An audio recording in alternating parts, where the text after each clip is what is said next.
You're going to start by removing the steering fluid container and windshield fluid container.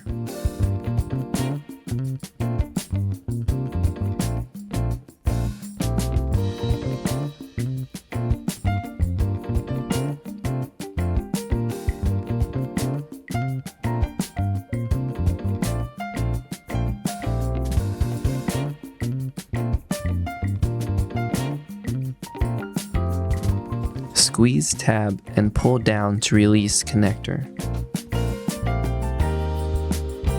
Twist counterclockwise to release the bulb.